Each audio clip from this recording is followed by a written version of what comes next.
Don't play the veteran game. It's just a piece of metal. I lost my Purple Heart. Please help me find it. Cop said, "Stop playing the vet card." 6 minutes later, veterans in uniform walked into his station. The morning sun cast long shadows across the parking lot of the Fairview Police Department as 66-year-old Arthur Miller walked slowly toward the entrance, his weathered hands clutching a manila folder containing the only evidence of the break-in that had shattered his quiet retirement. The folder held photos of his ransacked bedroom, an inventory of stolen items, and most importantly, documentation of his military service proof that the small bronze medal with the purple ribbon that had been taken from his dresser was no ordinary piece of jewelry. Arthur had served 18 years as a combat medic in the U.S. Army, earning his Purple Heart in Beirut in 1983, when shrapnel from a car bomb had torn through his left shoulder while he was treating wounded Marines. The medal represented more than personal recognition. It symbolized the 7 lives he had saved that day, the trust his fellow soldiers had placed in him, and the sacrifice that had defined his adult life. Since his wife Sarah's death 3 years earlier, the Purple Heart had become Arthur's most treasured possession, a tangible connection to the man he had been and the purpose that had driven him through decades of service. Now, it was gone, stolen along with his wedding ring and a few $100s in cash by someone who had broken into his modest home on Elm Street. Officer Daniel Hayes, 28 years old and 3 years into his law enforcement career, looked up from his computer with barely concealed irritation as Arthur approached the front desk. Hayes had already handled 2 domestic disturbance calls and a fender bender that morning, and the last thing he wanted to deal with was another elderly resident complaining about a minor burglary. "Can I help you?" Hayes asked, his tone suggesting that helping was the last thing he wanted to do. "I need to report a theft," Arthur said quietly, setting his folder on the counter. "Someone broke into my home yesterday and took several items, including my Purple Heart medal." Hayes glanced at the folder without opening it. "Purple Heart, huh? Let me guess you want us to drop everything and launch a manhunt for your costume jewelry?" Arthur felt his chest tighten at the dismissive tone, but he maintained his composure. "Officer, I understand you have many cases to handle, but this medal has significant personal and historical value. I earned it in Beirut in 1983 while serving as a combat medic." "Right," Hayes said finally, opening the folder and scanning the contents with obvious disinterest. "Look, Mr. Miller, I'm sure this trinket means a lot to you, but we've got real crimes to solve here." Arthur's hands trembled slightly as he pulled out a faded photograph from his folder, a picture of himself in dress uniform, the Purple Heart pinned to his chest, standing beside 7 Marines whose lives he had saved in Beirut. "Officer Hayes, this isn't just a trinket. This medal represents—" "Stop right there!" Hayes interrupted, his voice rising with frustration. "I've heard this sob story 100 times. Every old-timer who loses something thinks their military service makes them special. You want to file a report? Fine. But stop playing the vet card like it's going to make me care more about your missing jewelry." The words hit Arthur like a physical blow. In all his years since leaving the military, through all the challenges of civilian life, no one had ever dismissed his service so callously. He stood in stunned silence as Hayes continued typing, treating the theft of Arthur's most precious possession as nothing more than routine paperwork. "The Purple Heart isn't just jewelry," Arthur said quietly. his voice barely audible. "It's awarded to those wounded or killed in service to their country. I was treating wounded Marines when a car bomb exploded 50 feet away. The shrapnel that earned me this medal also—" "Look, Grandpa." Hayes cut him off again, his patience completely exhausted. "I don't need a history lesson. You lost some stuff in a burglary. I'll file the report, and if we happen to catch the guy, maybe you'll get your things back. But don't expect miracles just because you've got some old war stories." Arthur felt something break inside him, not just disappointment, but a profound sense of betrayal. He had spent nearly 2 decades serving his country, had bled for it, had saved lives in its name. And now, when he needed help from the very system he had sworn to protect, he was being treated like a nuisance. "I understand," Arthur said finally, his dignity intact despite the humiliation. "Thank you for your time, Officer Hayes." As Arthur left the police station, Hayes shook his head and muttered to his partner, Officer Jennifer Walsh, who had been listening to the exchange with growing discomfort. "These old vets think the world owes them something. Guy probably lost his medal years ago and just wants attention." Walsh, whose own grandfather had served in Vietnam, felt her stomach turn at Hayes's callousness. "Daniel, maybe you should what pretend that every sob story deserves special treatment? This is police work, not a therapy session." Meanwhile, Arthur drove home in silence, feeling more violated by Officer Hayes's attitude than he had by the burglary itself. The thief had taken his possessions, but Hayes had taken something more precious, his dignity, and the respect he thought his service had earned. Arthur's neighbor, retired Air Force Master Sergeant Brenda Sanchez, was working in her garden when she saw him return. The 58-year-old veteran had known Arthur for 5 years, ever since moving to Fairview after her own retirement, and she immediately recognized the signs of distress in his posture. "Arthur, how did it go at the police station?" she called out, setting down her pruning shears. Arthur paused at his front door, his shoulders sagging with defeat. "They took the report," he said simply, but Brenda heard the pain in his voice. "That's all? What about your Purple Heart?" Arthur's silence was answer enough. Brenda felt her own military training kick in the protective instinct that had made her an effective leader during her 22 years of service. She had seen too many veterans dismissed and disrespected by people who had never worn the uniform, never understood the sacrifice that military service required. "Arthur, tell me exactly what happened in there." As Arthur recounted his experience with Officer Hayes, Brenda's expression grew increasingly grim. She had dealt with bureaucratic indifference during her military career, but the blatant disrespect Hayes had shown toward a Purple Heart recipient was beyond anything she had encountered. "He said what?"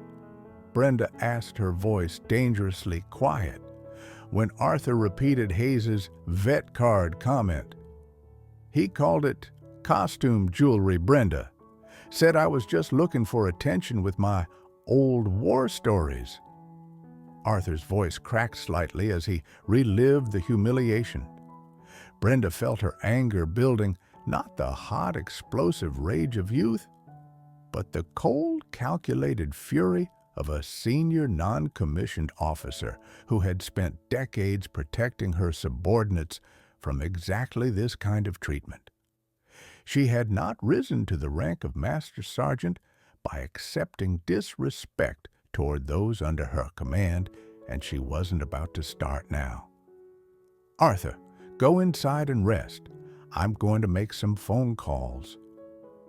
Within 30 minutes, Brenda had contacted 12 veterans living in and around Fairview. Her network included retired officers and enlisted personnel from all branches of servicemen and women who had served in conflicts from Vietnam to Afghanistan. Each call began the same way: "We have a situation that requires immediate attention." The first person she called was Lieutenant Colonel Emily Chen, a retired Army officer who now worked as a veterans advocate in the state capital. Chen had served 3 tours in Iraq and Afghanistan and had earned her own Purple Heart during a convoy attack in Fallujah. "Brenda, what's the situation?" Chen asked, immediately recognizing the urgency in her friend's voice. A Purple Heart recipient was just humiliated by a police officer who told him to stop playing the vet card.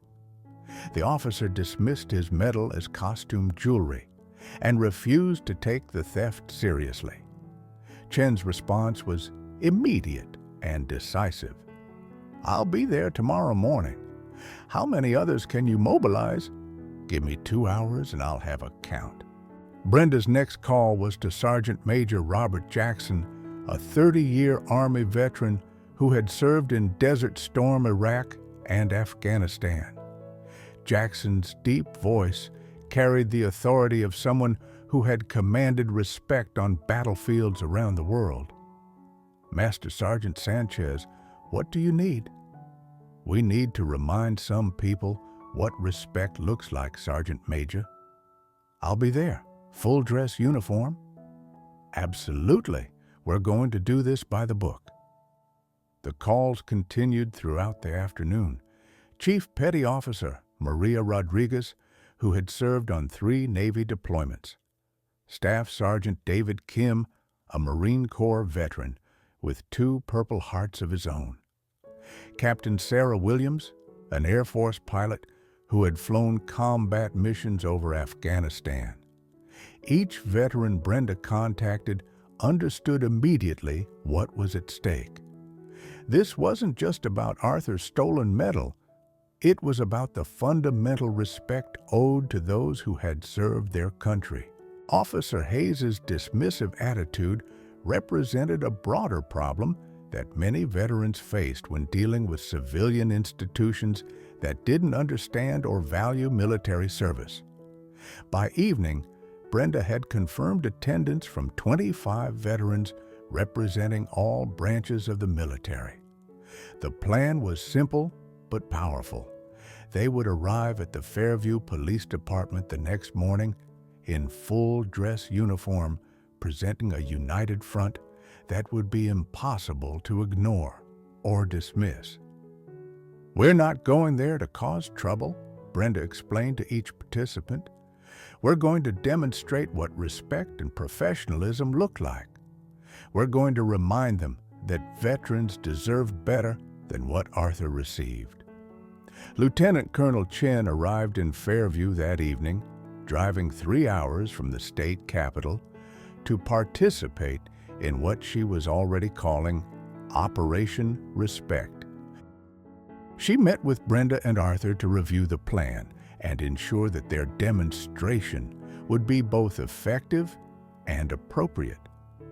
"Arthur, I want you to understand something," Chen said as they sat in his living room. "What happened to you today was unacceptable.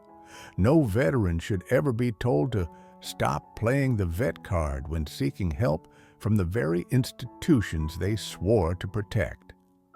Arthur, who had been feeling increasingly isolated since his encounter with Hayes, was overwhelmed by the support he was receiving. "I never expected anything like this. I just wanted my medal back." "And you'll get it back," Chen assured him. "But more importantly, we're going to make sure this never happens to another veteran in this town." As word of the planned demonstration spread through the veteran community, additional supporters began arriving in Fairview. Some came from neighboring towns, others from across the state. All were united by a common purpose to stand up for one of their own and to demand the respect that their service had earned.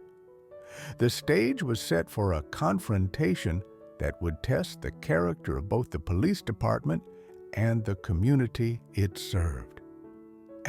On 800 hours, Sharp Lieutenant Colonel Emily Chen led a formation of 25 veterans up the steps of the Fairview Police Department.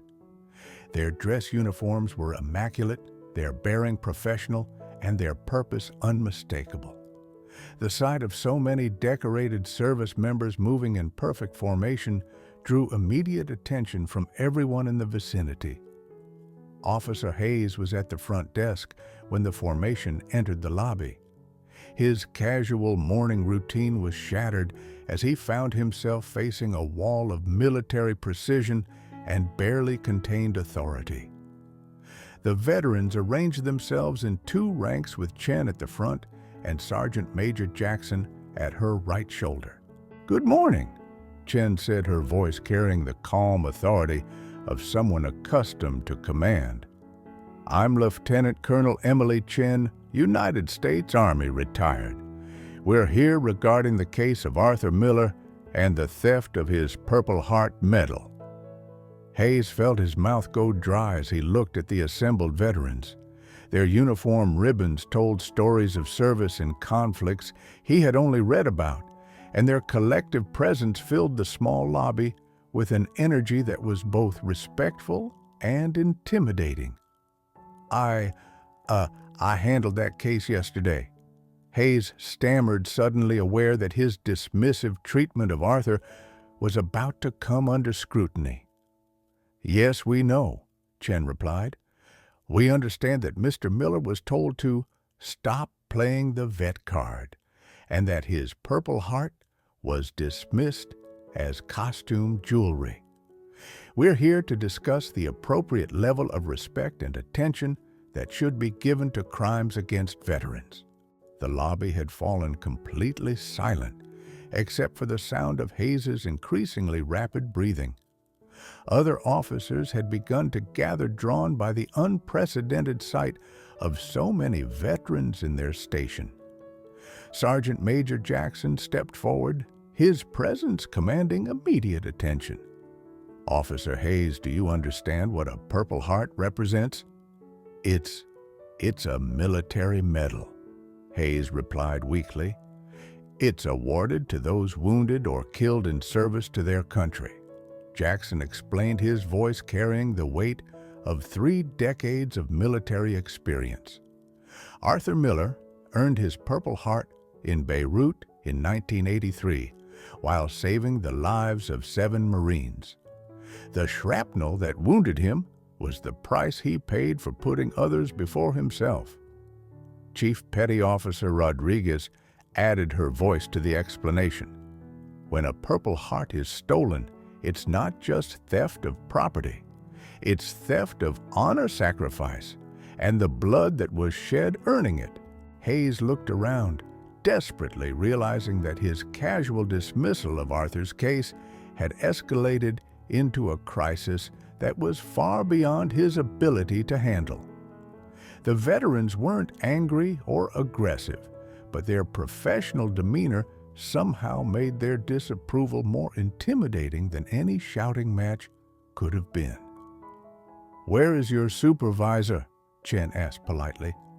"We'd like to discuss how this case will be prioritized and what steps will be taken to ensure that veterans receive appropriate respect in future interactions."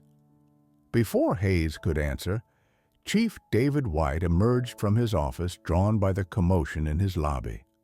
The 20-year police veteran took one look at the assembled formation and immediately understood that his department was facing a public relations crisis of significant proportions.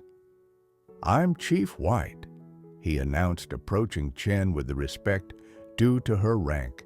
"Lieutenant Colonel, what can I do for you?" Chen handed him a folder containing documentation of Arthur's case, along with witness statements from other veterans who had experienced similar dismissive treatment from various officers. "Chief White, We're here to discuss the systemic disrespect that veterans have been experiencing from your department, specifically regarding the case of Arthur Miller's stolen Purple Heart. Chief White reviewed the documents quickly, his expression growing more serious with each page. He had served in the National Guard himself and understood both the significance of military service and the political implications of the situation he was facing. "Officer Hayes," Chief White said, his voice carrying unmistakable authority, "report to my office immediately."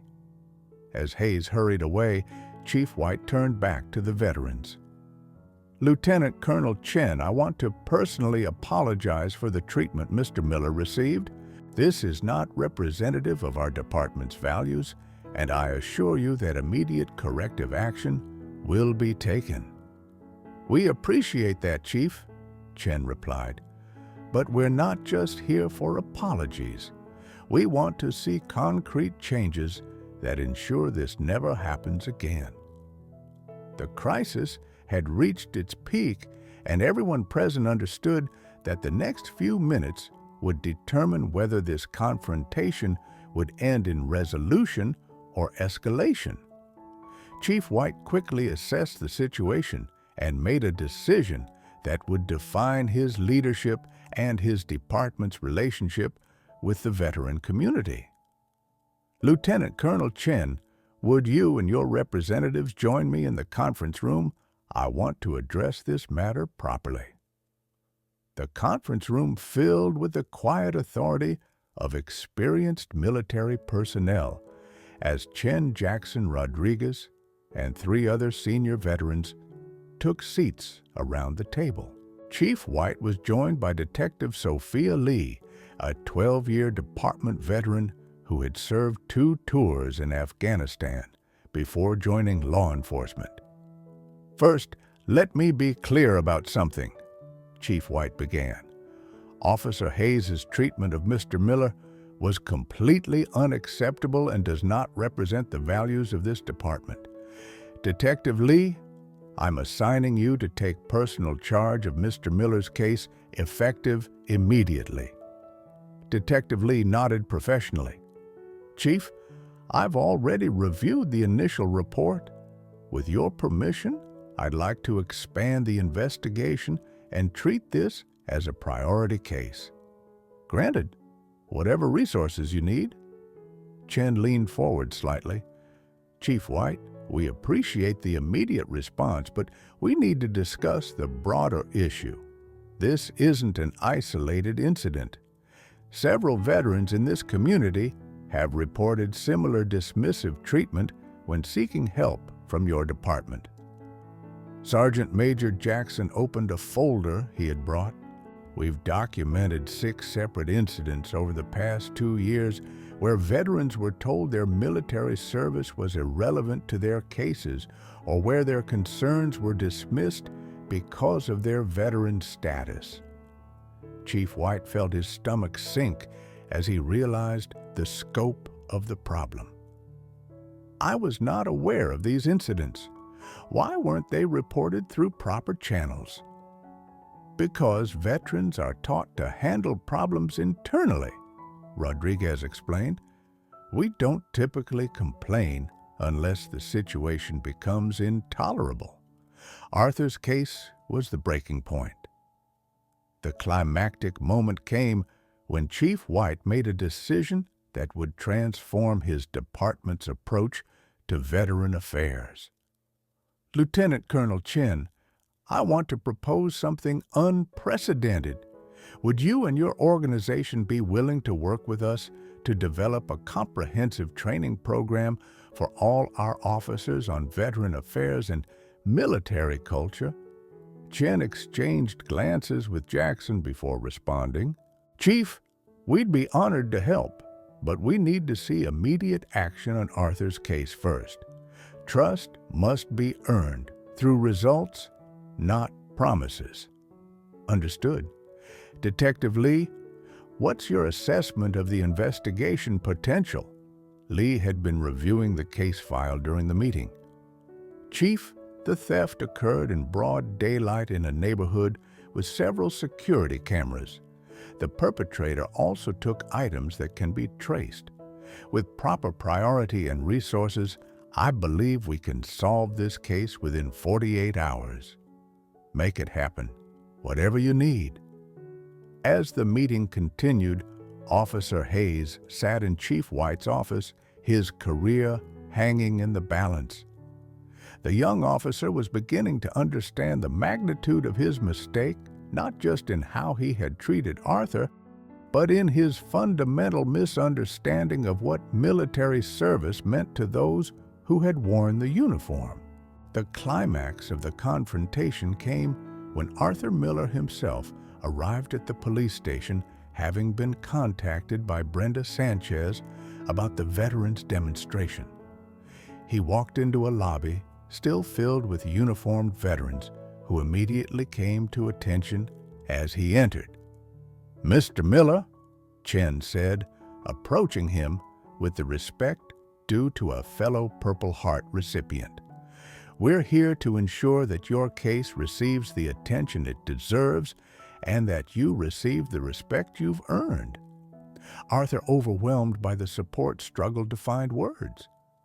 "I never expected. I just wanted my medal back." "And you'll get it back," Jackson assured him. "But more importantly, we're making sure this never happens to another veteran." Chief White emerged from the conference room and approached Arthur directly. "Mr. Miller, I want to personally apologize for Officer Hayes's treatment of you yesterday. It was unprofessional, disrespectful, and completely contrary to our department's values." "I appreciate that, Chief," Arthur replied quietly.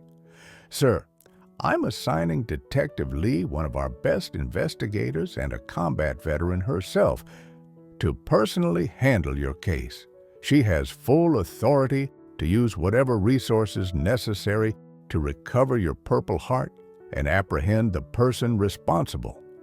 Detective Lee stepped forward. "Mr. Miller, I served in Afghanistan and I understand what that medal means. I give you my word that we will find it." The climactic resolution came when Chief White made a public announcement to the assembled veterans. Effective immediately, Officer Hayes is being transferred to administrative duties pending a full review of his conduct. Additionally, this department will be implementing mandatory training on veteran affairs for all personnel developed in partnership with your organization. Chen nodded approvingly. "Chief White, we accept your proposal for partnership, but we want regular progress reports and accountability measures. You'll have them, and Mr. Miller, I want you to know that you have my personal phone number. If you ever feel that you're not receiving appropriate respect from any member of this department, you call me directly." As the veterans began to file out of the station, their mission accomplished, Arthur found himself surrounded by men and women who understood his service and respected his sacrifice. For the first time since his Purple Heart was stolen, he felt that justice was possible. The demonstration had lasted exactly 6 minutes from entry to resolution, but its impact would be felt for years to come. The veterans had proven that their community would not tolerate disrespect toward those who had served, and the police department had learned that military service deserved recognition and honor, not dismissal. As Chen led the formation out of the building, she turned back to Chief White. "Chief, we look forward to working with you, but remember, trust is earned through actions, not words." 48 hours after the veterans' demonstration, Detective Sophia Lee called Arthur Miller with news that brought tears to his eyes. "Mr. Miller, we've recovered your Purple Heart. The suspect has been arrested and your medal is safe." The investigation had moved with unprecedented speed and efficiency. Security camera footage from the neighborhood had identified the perpetrator, and Detective Lee's thorough investigation had led to the recovery of not only Arthur's Purple Heart, but also medals stolen from 3 other veterans in the region. Chief White personally returned the Purple Heart to Arthur in a ceremony attended by Lieutenant Colonel Chen and the veterans who had stood up for him. "Mr. Miller, it's my honor to return this to you," Chief White said as he placed the medal in Arthur's trembling hands. "And I want you to know that this department will always treat your service with the respect it deserves." Officer Hayes had been transferred to a different department after completing mandatory training on veteran affairs and military culture. His replacement officer, Maria Santos, was herself a Navy veteran who understood the significance of military service and the respect owed to those who had worn the uniform. The partnership between the police department and the veteran community had yielded remarkable results. The comprehensive training program developed by Chen's team had been implemented not only in Fairview, but in police departments across the state. The program focused on understanding military culture, recognizing the unique challenges faced by veterans, and providing appropriate respect and support. Arthur's case had become a catalyst for broader change.